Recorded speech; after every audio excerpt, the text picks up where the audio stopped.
It's no secret that the Gunflint Trail is rich with history, and tucked away at the top of the trail is a place where that history is preserved and on display. We're at Chick-Wauk Museum and Nature Center. It's at the very end of the Gunflint Trail, 60 miles up from Grand Marais, Minnesota. It's really at the end of the road, and so it's really an amazing place.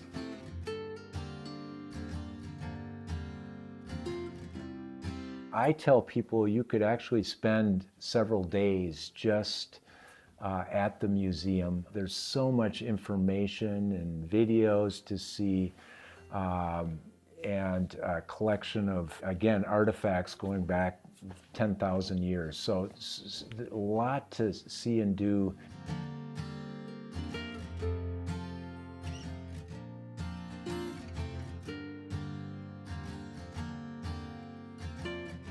The first paleo-indigenous people came from the west, maybe crossing the Bering Land Bridge, and there's been people here ever since. And then the fur trade happened. We've got artifacts of that, and then logging happened in the mid-1800s, and then after that, mining. There was some minerals discovered, never profitable. There's a mine called the Paulson Mine just 7 miles from here. And then the last kind of human activity was resorts and tourism.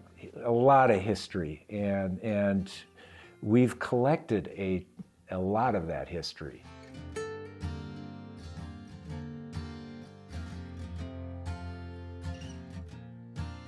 One of the original Hamm's Beer commercials was filmed right here. There's a commercial that we actually have here also showing it, the actor canoeing with his pet grizzly bear, actually. Famous commercial. Hamm's the beer we're looking for.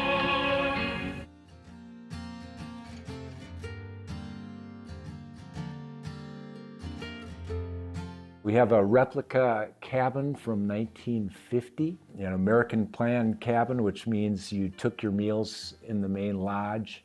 We have a trapper shack exhibit building, just set up like an old trapper shack. We have a new exhibit on all the fires that have happened in the Boundary Waters and how that has changed the landscape over time. So yeah, just a few of the items that you'd want to come up and check out.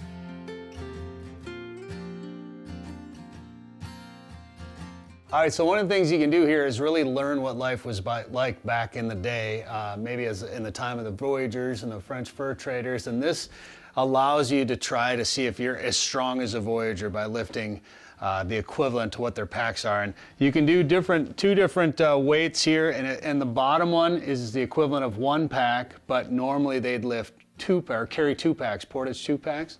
So let's see if I can carry one of the Voyager's packs here, or at least lift it. I'm too tall for this one. All right, so then just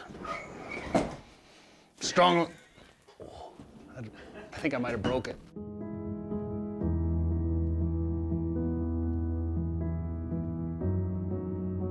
So this started as a resort in the early 1930s. This building is on, the main lodge is on the National Historic Registry. And there's a little story. They built a lodge, and the night before the grand opening, a dog knocks over a kerosene lantern and the lodge burns to the ground. So they had to rebuild, and they rebuilt it out of stone by hand, getting stones from the area.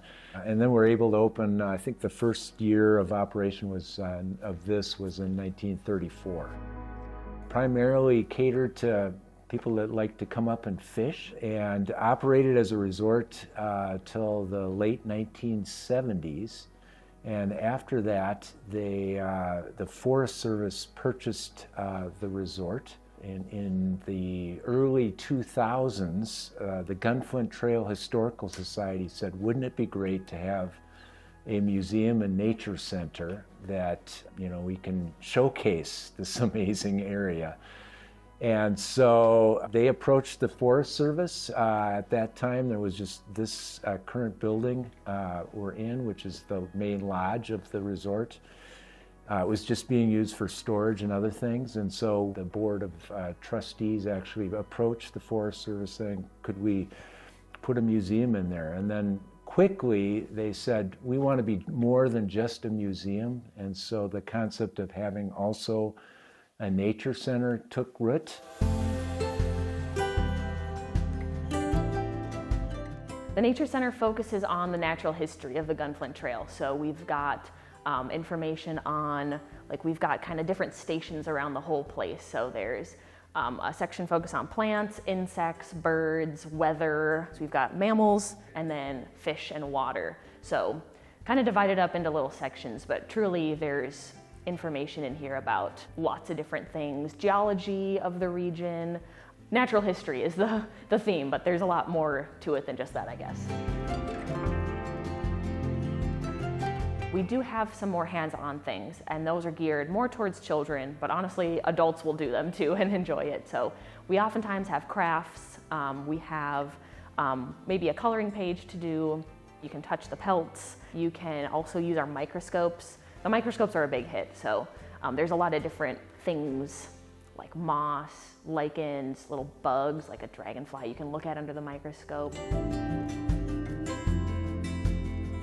One thing that kids love is we have dip nets and some containers and magnifying glasses, and the lake is just right outside the door. And so they can take the nets. Sometimes they even take their shoes off or have water shoes, and they'll walk into the water. They'll look through the gravel or look in the plants. They'll find frogs, they catch dragonfly larvae or little whirligig beetles, and they love that. We have a screen that shows trail camera videos. We have 10 trail cameras set up on site, and so the videos are really cool. We have bear, moose, lynx are common on there, but it's just fun. People will sit there and watch, see the different animals that come through.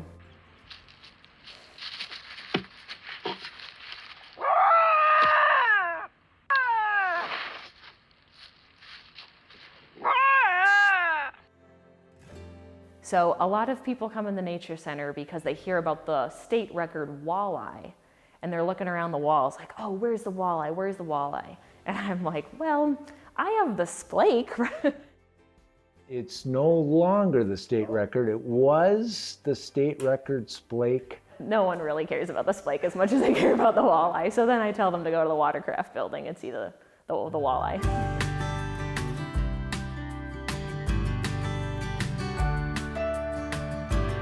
People come from all over to see that fish, which was just donated a couple years ago. So that's worth the trip in itself if you like to fish. On loan from the family, we have Justine Kerfoot's canoe that she used her entire life. She was the owner of Gunflint Lodge. We have a freighter canoe from Benny Ambrose, who was the last person, along with Dorothy Moulter, allowed to live in the Boundary Waters.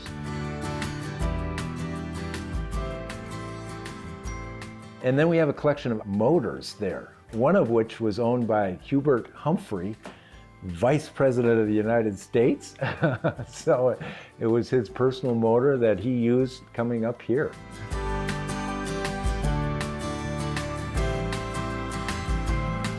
Also up at our watercraft building, we have an exhibit outdoors of lost resorts, those that have closed down. And there's a lot that have, were here and aren't here anymore.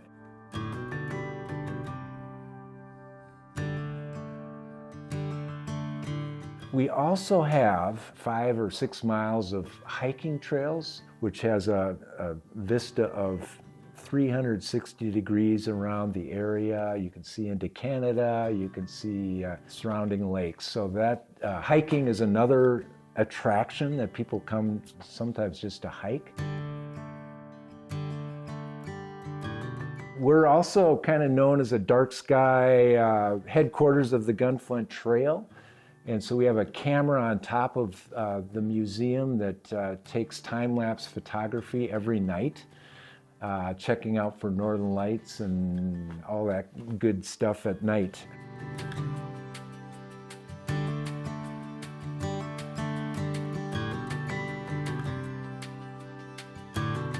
We stay pretty busy. We have over 9,000 visitors a summer. We just had a couple celebrating their 60th wedding anniversary, and they did their honeymoon here at Chick-Wauk in, I think it was 1965. And so they were remembering their cabin and where they stayed. We open Memorial Day, and we stay open 7 days a week, daily until the third week in October. You know, I think that one of the biggest things that I hear is, as people are leaving, I hear, that was a lot more than I was expecting. So it's a long way from everything, but worth the visit.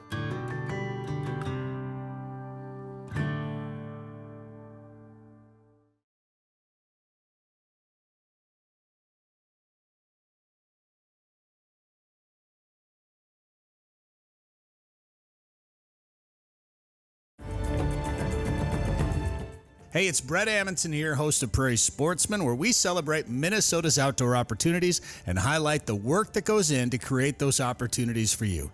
Make sure you like this video and subscribe for more content.